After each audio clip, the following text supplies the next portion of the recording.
Appreciate it. How's it going, guys and ladies?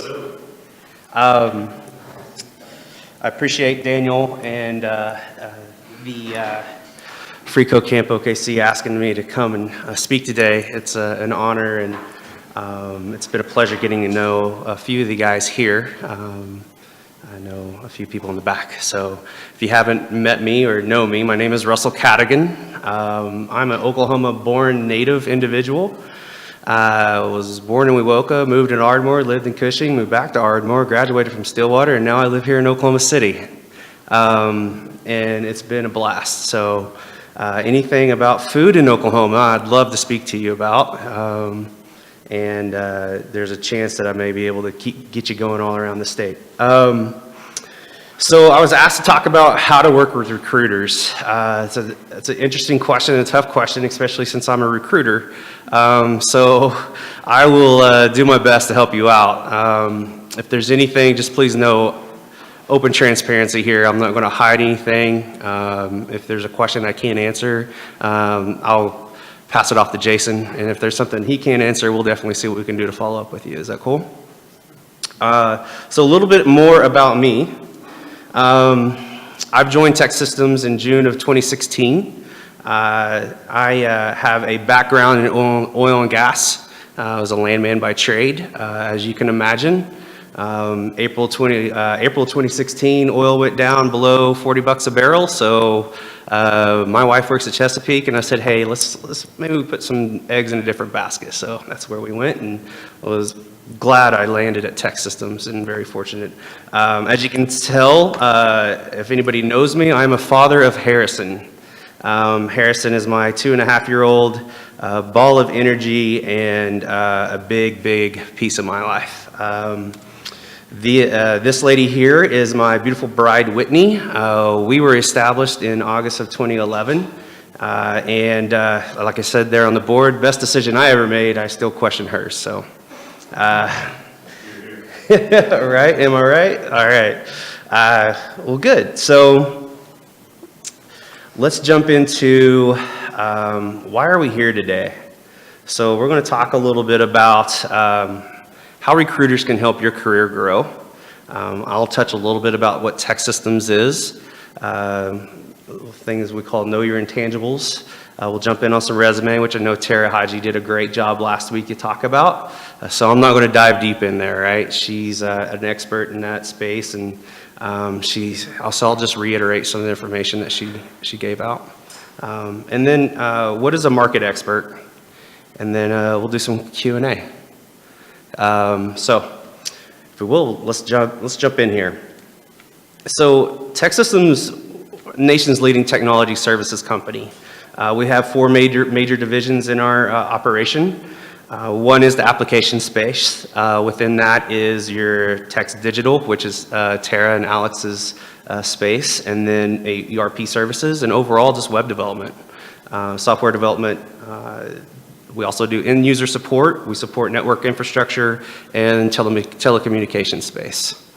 And then some of the local clients here, I know that Tara mentioned some Tulsa clients last time she was here, but LexisNexis, American Fidelity, Enable Midstream, OG&E, JB Hunt, and Quick Trip are some of the areas that we support in Northwest Arkansas and Tulsa as well. A lot of other things, so we have great support with Chesapeake and Devon, and some of the other top major industries here in the city.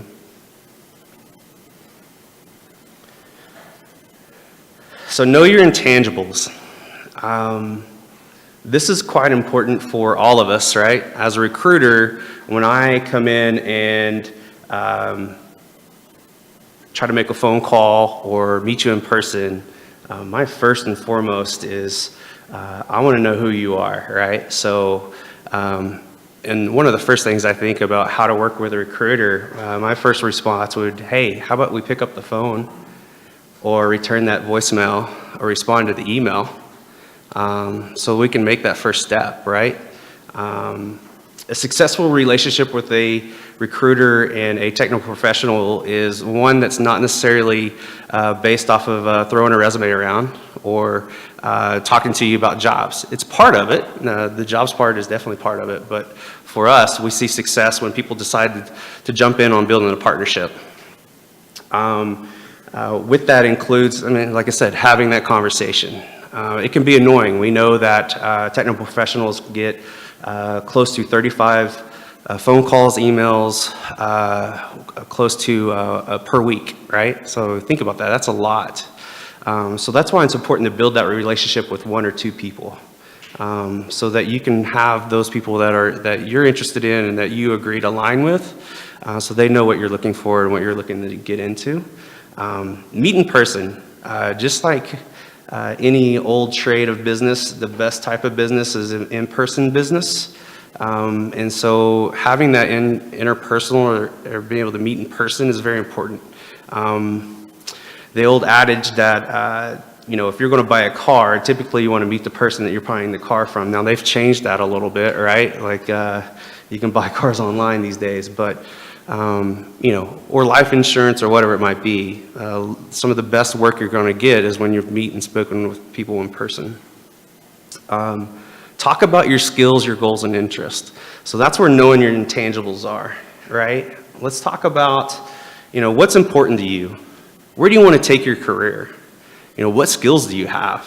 Are you a front-end developer and that's the direction you want to go? I need to know that, right? I need to know, hey, I'm a great JavaScript developer. I've also have worked in React. I've got some Angular experience. Explain that to me. Talk to me about that. Let me know what that is. I can't go and tell a client or a customer of ours what that is unless I know it, right?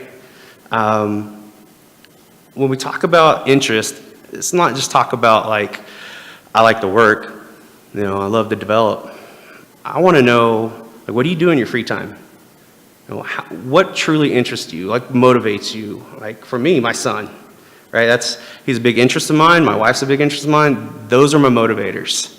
Having someone that understands that so that when they're going and turn around and talking to a customer or a client, that is sort of understanding of the cultural fit. Are you going to be the right fit for this opportunity? Granted, you can do the skills, but if you hop in there and it's not the right cultural fit for you, you're going to be looking for your next job within 48 hours, right? So if you build that relationship with a recruiter, hopefully they would understand the company culture fit and your culture fit, so that's aligning together. The big thing for me is when you build that relationship with a recruiter, you remain a person and not just a piece of paper or not a document. As I was talking to Daniel the other day at lunch, we discussed this a little bit because he was asking me some questions as I was prepping for this. He's like, hey, what are you passionate about? And then for me, it's like getting to know someone.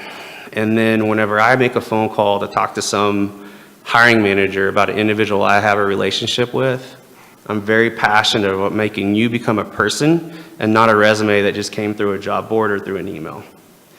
That's where the intangibles come. Because what we do as a company, and most agencies do and should, is that we focus on, hey, what are your intangibles? Why is this person such a great fit to this company? Why would they benefit for hiring this individual? What do they bring outside their technology experience, right? So that's where that is.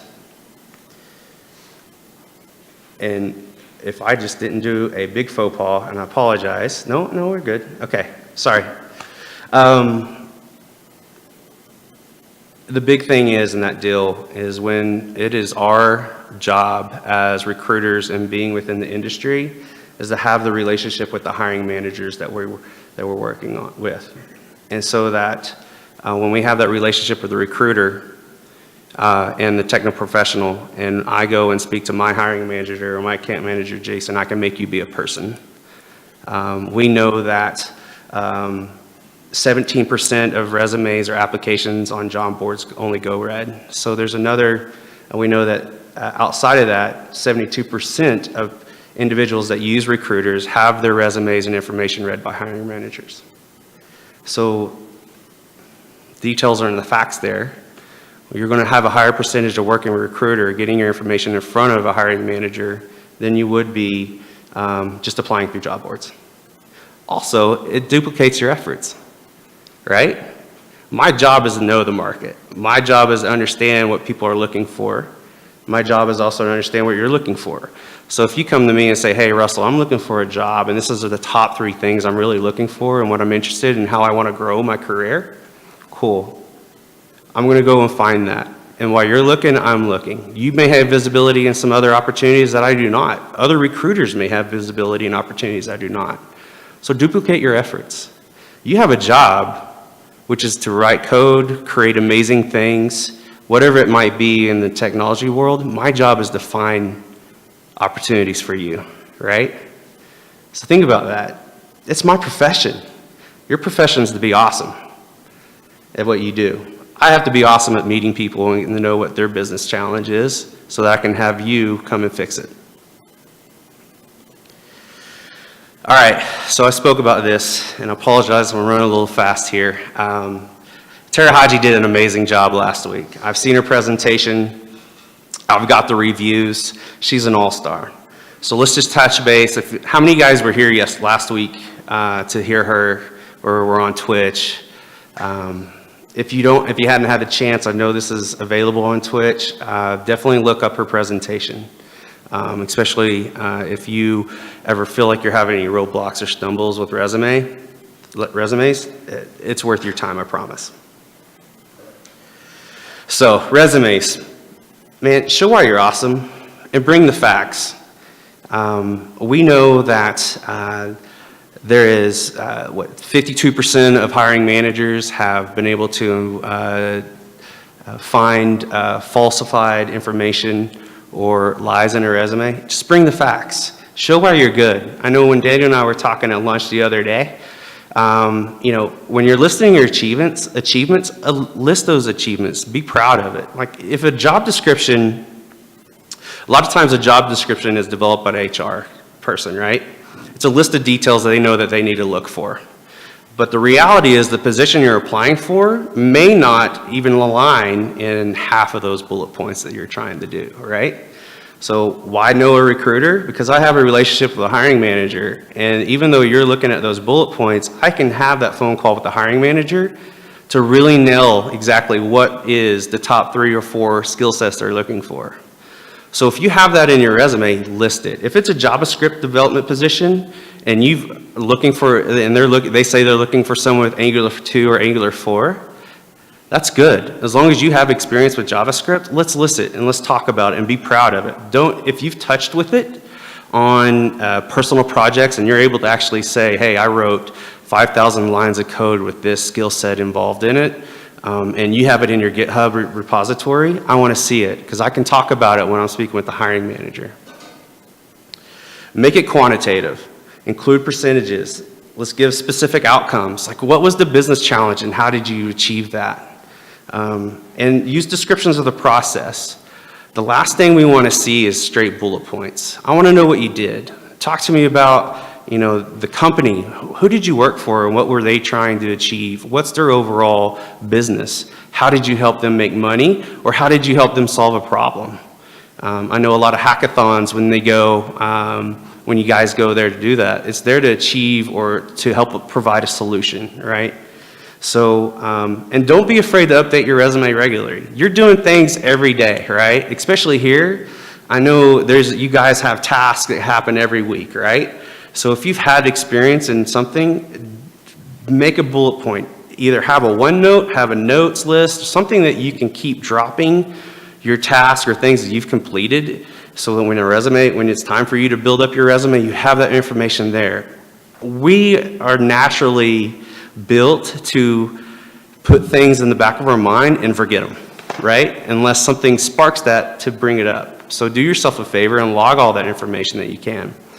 Your resume is your LinkedIn. LinkedIn is your resume. What does that mean? LinkedIn is a living, breathing resume for you. If it's not updated, you're not doing yourself any service. Does that make sense? Like, 68% of hiring managers will go and check you out on LinkedIn and social media. We've had pushback from hiring managers here locally if your references don't even have a LinkedIn profile. So they can align you and that person together at the same time. So there's pretty in-depth ability to view there. Make it clean. Have everything line up. Show that you've done the work. And there's capabilities in LinkedIn. You don't have to be working for a corporation to list what you've done. You can put yourself as your own sole proprietor and ownership of certain projects, even if it's here, Free Code Camp OKC. This is what I worked on. This is the business challenge I did, and this is the technology that is used. So go there. All right, market expert. So a lot of this is when it is my job to understand the market here in Oklahoma City. So if I'm not asking the right questions and I'm not talking to people and asking, hey, what have you seen? What do you, where have you applied? And that comes on from, me asking technical professionals, as well as meeting with Jason and asking, hey, what are you seeing as an account executive here in the local area that is relevant to Daniel or Kim or Carson or anybody else? Like, hey, I have a back-end developer. Do we know of any companies right now that are currently hiring? I do that market search on my own too, through LinkedIn, job boards, just to try to understand what is happening. Understanding what technologies are relevant here is very important. And I like to think I have an understanding of that, all right? It's my job to have an understanding of that. So a little bit about what's happening here in Oklahoma City. So we do a big survey or understanding of our local market. And this is some information that we were able to pull for the fourth quarter of 2017. So as you can see, within the numbers, if you go look on the far side there, active candidates, through Career Builder, there were 680 active candidates that were looking or have listed that they were applying for jobs. The demand in the market over the past 12 years, or 12 months, there's been 2,400 open positions. The demand's there for developers, right? Within that, you see it within network infrastructure, end user support, communications. It's all there. There is more demand than there is people that are actually out there looking or that even have jobs. So the fact that you're here today means that there's opportunity. A little bit about the industry, what we're seeing here in Oklahoma City. We're seeing that obviously there is a growth in government employment, which is government can entail a lot more than just state. So let's be obvious and aware of that. This is all information that is relevant for me to understand so that I know what is happening in the local market and how that's affecting. So I check out, me personally, because I'm used to it, I look at the oil and gas industry on a regular basis. I have an understanding of where oil and natural gas is at all times, more so because it's my previous background, but it's some of our larger clients, so we can sort of understand what is happening in the market and understand how that's going to affect IT professionals. And then lastly, just to talk about more of some market understanding in a more holistic view. Back to the beginning, Tech Systems, as I said, we're the nation's leading technology services company. We have over 6,000 clients across the world. 82% of them are in the Fortune 500. We have 5,000 full-time employees that have been happily employed. We have more than 100 locations throughout North America. We have 80,000 IT consultants that were deployed on an annual basis. A lot of information there. Like, think about that. 80,000 consultants deployed on an annual basis is pretty large when you come into understanding of all the opportunities that we have here in North America. We speak to our consultants and our account managers and our execs to speak to over 100,000 IT professionals weekly. We're dedicated to understanding what's happening in our market. So lastly, like I said, hopefully this is a little bit of information at a glance on how to work with a recruiter. This is some of the information I spoke about was really about, this is what I can provide to you.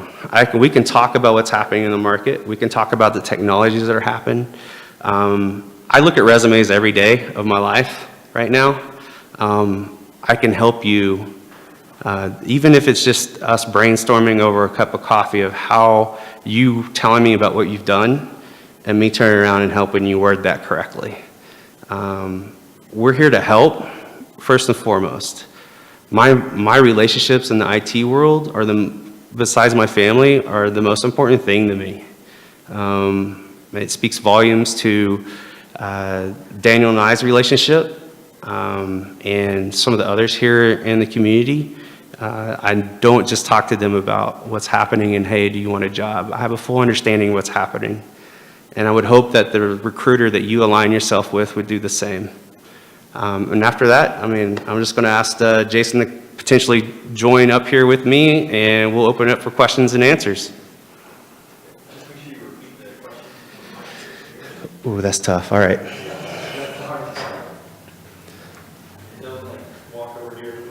I won't, I promise. I'll join. So a couple of quick things that I wanted to highlight based on some of the conversation and things Russell shared. If you think about LeBron James, right? Basketball player, a lot of media spotlight right now as to whether he's going to stay in Cleveland, whether he's going to go somewhere else, where would that somewhere else be, that type of thing. LeBron James doesn't mess with that day to day, right? LeBron's taking care of his diet, he's exercising, he's working on his crossover, he's working on his jump shot, right? He's got an agent that he trusts, that he's built a relationship, and in his situation, he pays a lot of money to, right? Recruiter situation in our world, you guys aren't paying us, right? Our clients are where we generate our revenue.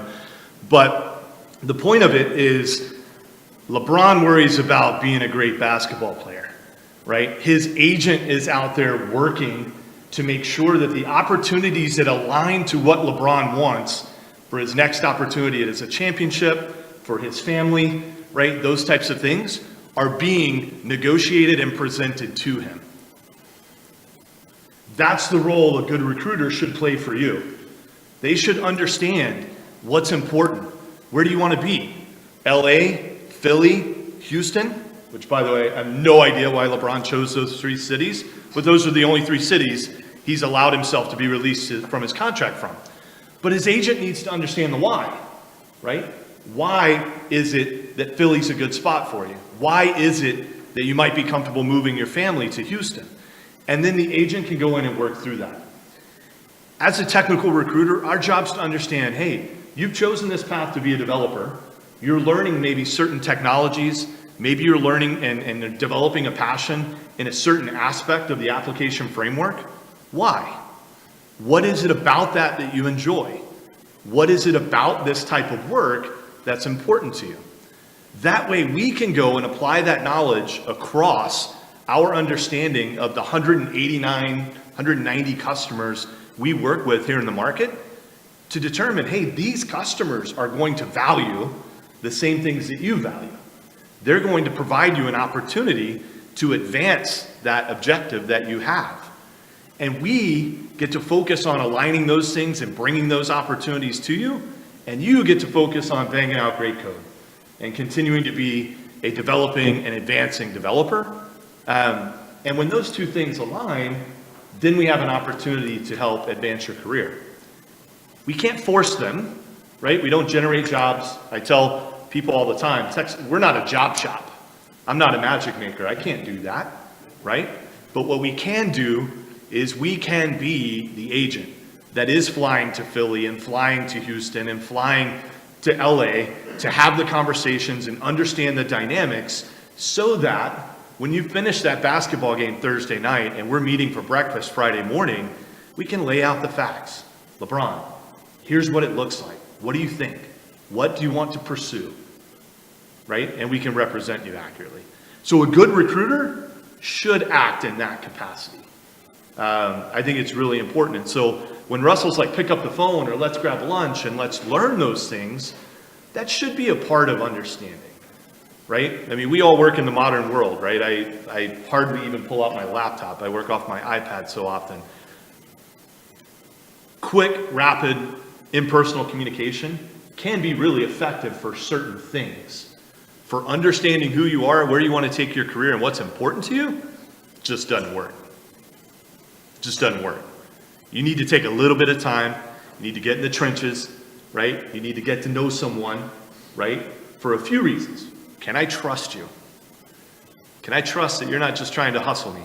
And that I'm going to share some of these things, and you're going to tell me what I want to hear, and I'm going to accept that job, and I'm going to get into that work environment, and 2 months from now, everything you told me was a complete bowl of hooey.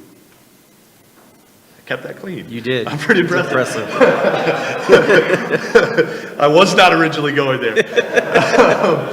So I think it's really important, for me anyway, and maybe not everyone operates like me, but for me, if I can go flesh to flesh and I can look someone in the eyes and I can spend a few minutes having, a more dynamic conversation, I feel a little more comfortable that I've got a good read on what you're about, who you are, and that type of thing, and that's important. One other little quick thing before we transition to Q&A. Sorry to hijack a little bit. He was talking about focusing on your accomplishments and your impact in your resume.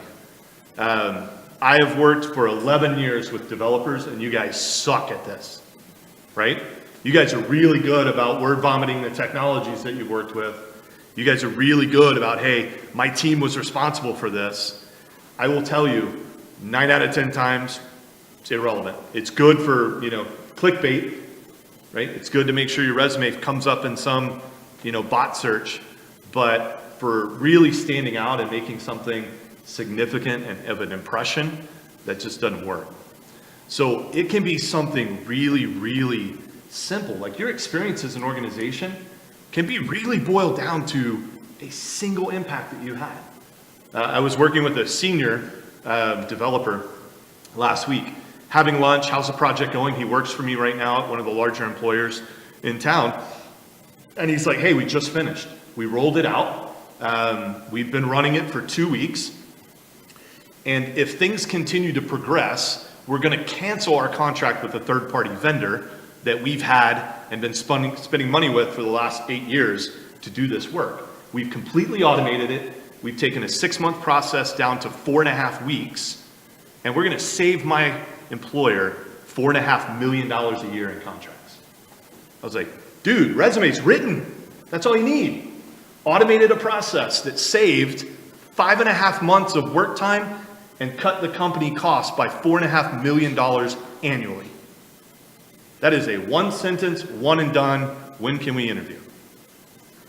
Now, not everything you're going to do is going to be so directly quantitative, right? This work equals this dollar of savings, right? It just so happened this project alleviated the dependency of a third-party vendor that they were paying for.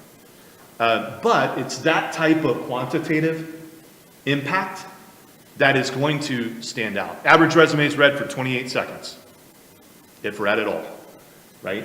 And again, that's a part of the value of having an agent, right? A recruiter to turn around and sit down directly with that hiring manager and say, hey, let me tell you why I think Russell's a great fit for your opportunity. Here's what I know about him. Here's what he's passionate about. Here's why it is in line with what you're needing, right? You told me you needed somebody that had a passion and drive for this. And at the end of the day, you get into an interview, and the interview is about, are you competent? Can I trust you? And do I like you? Can I work with you 40 hours a week, every week, for the foreseeable future? So at that point, you're on the downslope. So, cool. Just a couple of highlights I wanted to add to what Russell laid out. So Q&A, what do you guys have? Can you talk a little bit about working with multiple Sure. You want to take that one, or you want me to? I just want to make sure that I understand, Kimberly, that you had just asked exactly what are the benefits of working with multiple recruiters? Logistics, how you do it? Yeah. Sure. Right. Yeah. Sure. Okay. So Kimberly asked, what are the benefits of working with, go ahead, recruiters across the industry, as well as specifically within one, like what can they provide visibility into your current local market, OKC or Tulsa or Northwest Arkansas? I'll do my best to let Jason jump in here too if he can. So as I previously mentioned, and it is beneficial to have more than one relationship with a recruiter. They're going to have visibility into other opportunities here in Oklahoma City than I do. That's just simple, common knowledge. I wish I knew everything. I wish Jason would get out there and work, 28 hours a day to find and build relationships with all the companies here locally. But the reality is we're human and we can't do that.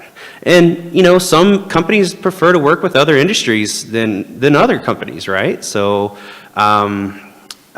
basically, I would limit myself to 2 to 3 recruiters. We've learned through our relationships within the community that once you get beyond 3 or 4 recruiters, you're juggling, right? And I've been called someone else's name a few times because I've had people that were like, "Oh yeah, you're Jim, right?" "No, this is Russell. How are you?" So number one, it shows that you take it serious, the relationship and partnership that you're trying to build. And number two, it gets you into the feeling that, or the understanding that this person or these people, these 2 or 3 people know me. They know my skills, goals, and interests. They have my best interest at heart, and that they're going to do what they can to make sure that I'm put in a place that is going to align me to where I'm comfortable and I'm going to stay for long term. For tech systems, to hit the back end of Kimberly's question, we have visibility, as alluded to in one of the slides here, this one I believe. It says that we have offices in over 100 locations across the world. So I have visibility into the Tulsa market. I have visibility into the Northwest Arkansas market. I also have counterparts that I meet with on a quarterly basis that I know. So I know Tara, she lives in Tulsa. And I also know there's a nice lady in Northwest Arkansas by the name of Gayla that I can align you with. We're on the same team, right? And she's going to be able to speak to what's happening at JB Hunt, Walmart, Arvest, Collective Bias, VML in that area, more so than I will, right? And same thing for Tara. She's going to be able to talk more about Quick Trip, Williams, and all the people there than I would. So we have visibility. I can also align you to Denver. I can align you with a recruiter in San Antonio. I can align you with a recruiter in San Diego, San Francisco, Seattle. We have tech systems office in every major metropolitan area in the nation. So if you're here and you have to move, call me. I'll help you get aligned with a recruiter in that market.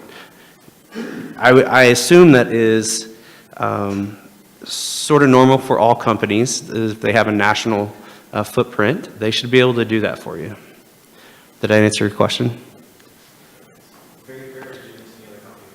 I'm doing my best. Well, I think that it's about finding somebody that you trust, that understands what you're looking for, that's going to represent you well. One of the key things, so she was talking about etiquette and some things like that. Open communication is just really important. So if you're working with me and you're working with Lucas, or another recruiter in town, having that communication around, hey, so I'm working with Lucas on this. That's fine. Like we don't get offended by that. At the end of the day, our job's to help you. And so if you're finding other ways to help yourself, like that's okay. That doesn't change the nature of our interest in having a partnership or any of these things. What can be a challenge and what can trip you up is if you have 3 or 4 recruiters working through the same opportunity for you, in most cases, that's a really bad thing for you. Yep. Because customers, a hiring manager, is like, I don't want to get involved in this. I'm out. Next candidate, right? Kind of seems a little like Shark Tank, right? If you guys have ever seen that, right? Mark Cuban's like, hey, great product, I'm out. Like those types of things happen all the time. So that communication, making sure you're working with people that you have a relationship with, that you trust. And I would tell you, I would be very, very leery of those scenarios that are too good to be true and are running way too fast, right? Because if you don't know someone and you don't have, and nobody's willing to take the time to slow down and meet with you and talk to you and walk through kind of exactly why they're so excited that you fit this opportunity so well, there's probably some red flags somewhere.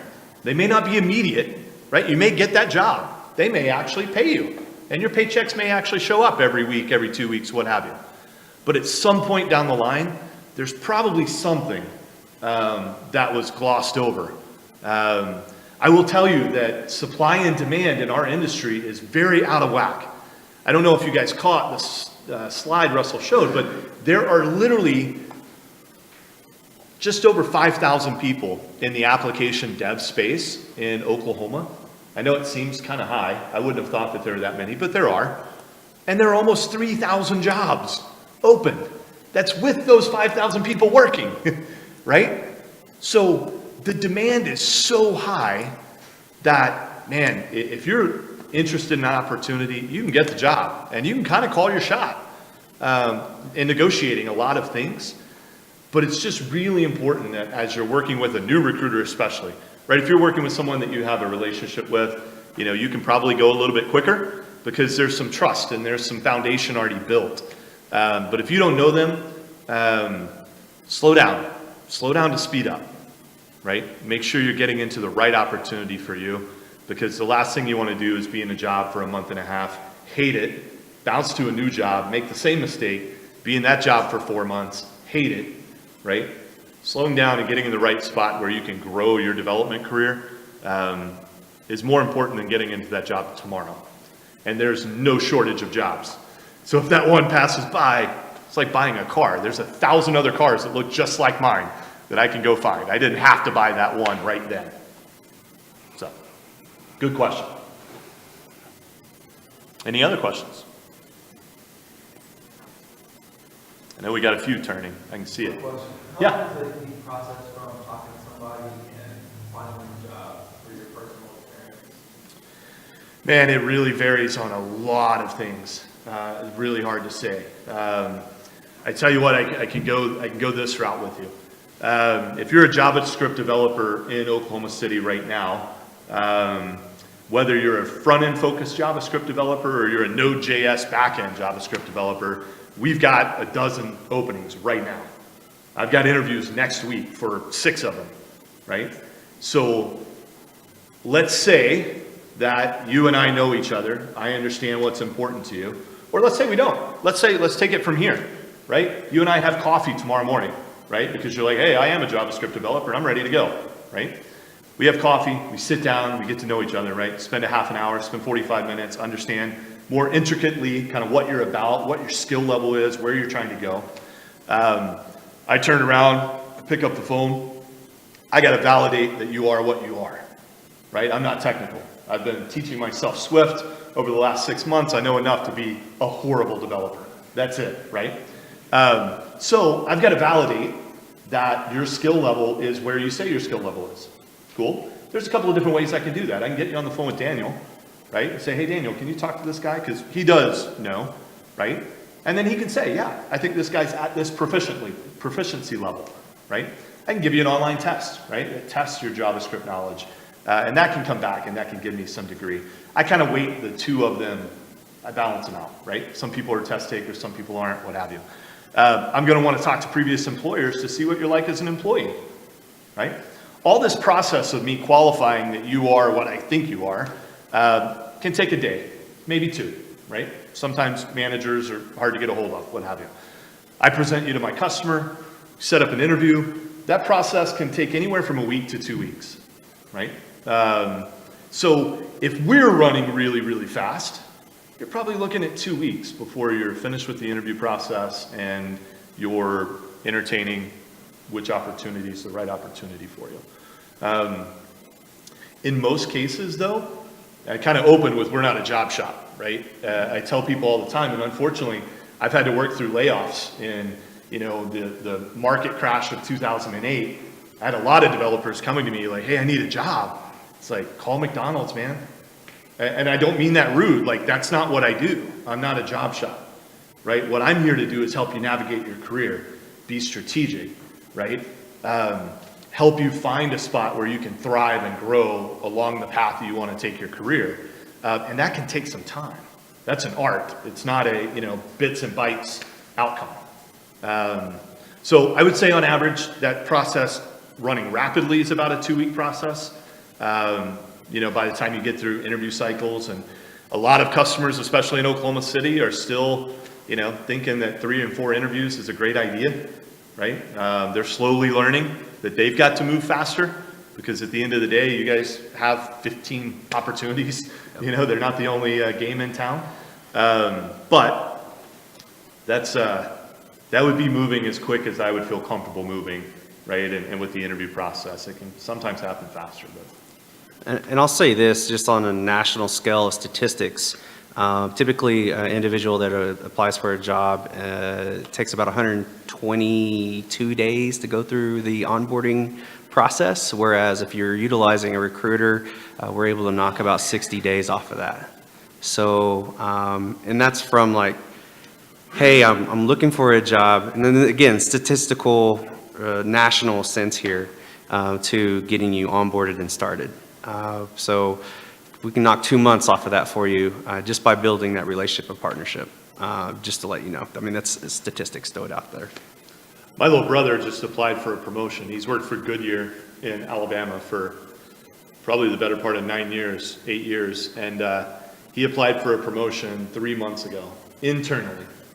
Still hadn't heard nothing from HR as to whether he's qualified, being considered, disqualified, what have you. And that's fairly typical.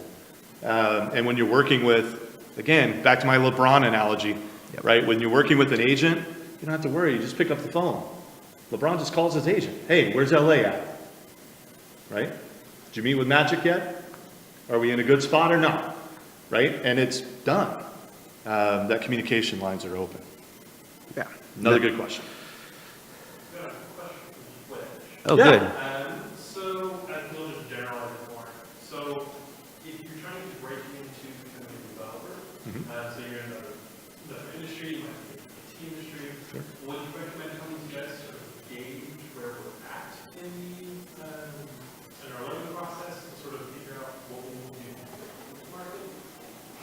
So, Carson, the question was, and I don't know if everybody can see it, but at least we can see here, is that as a new and upcoming developer, is it worth the time to meet with a recruiter to gauge where they are at currently with compared to what they're seeing for opportunities in the industry? Is that correct? Okay. Yes. Absolutely. And I understand that's probably a little bit of anxiety with some of the people that are either new within just in general coming out of college or coming out of education or just jumping in and not really having that experience. The great thing about having knowledge about the market and hiring managers is we have a pulse of what people are looking for, what they will be looking for. So if you're new in your career, a great question is, hey, what do you see happening? What's happening out there? What is the new skill set that I need to learn? Regardless if you're focused on the back end, front end, logic, business tier, it's all out there. And it's a great way. And then the good thing is that we know people, right? Not necessarily hiring managers. Like, I can't tell you the countless people that I've encouraged to contact Daniel or some other people here within the local market just to be able to talk about exactly that question. Hey, what are we seeing? Where can I improve? And yeah, so the answer for me is yes. The other thing to consider is, again, I'll go back to this statistic. 5,000 developers in Oklahoma City, 3,000 open jobs, even with unemployment at virtual zero for those 5,000 people. What are customers and companies doing now to solve the problem? They're building developers.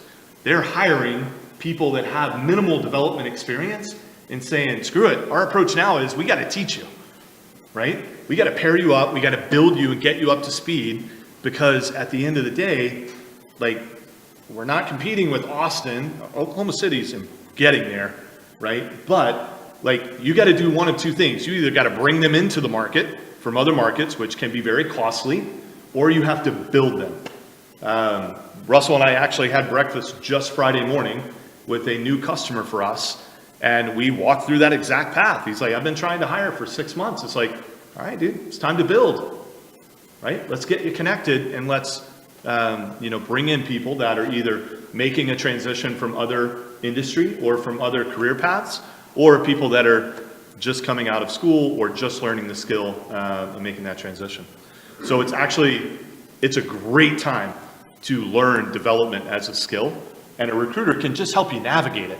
I will tell you, in a lot of cases, my clients won't pay me for an entry-level developer. But in most cases, I'm good with that. Because here's the deal. Average tenure in IT is 18 months, right? Nationally. You're going to stay with an employer for 18 months. And why is that? It's because you work with that technology, you get it done, it goes in maintenance. You don't want to do maintenance. You're ready for the next technology challenge, right? And that's why contracting and some of those things aren't really all that scary as a developer, because the workload's endless, man. You write your ticket, take a month vacation, you come right back to work, right? And you can work from other places. And we were on the phone with a guy in Costa Rica the other day interviewing for a job. And he's like, as long as I can work remote, I'm good. I like to travel the world. So that supply demand's there. The other thing is, we help you get that job. We're building that relationship. We're investing in a long-term partnership. There will be other times down the road we can make money. And at the end of the day, it's not all about that. It's about building the community. It's about building, that trust. And quite frankly, it's about eliminating the bad rep us recruiters have. We're not all vultures. We actually do give a shit. Said it. Sorry. Now, not all of us do, right? But there are some that do. And that's why I say personalize it, right? Get to know a handful of people that understand you, that you have some level of trust with, and work with them, no matter what agency they're from. Most of our competitors in this market, you're not going to have to worry about getting a paycheck. Like, they're not new startup. Like, you're going to be okay. You just got to make sure that you trust the people you're working with and that they take care of you. Yeah. Yeah. Yeah. You bet. Cool. Thank you, guys. Appreciate it.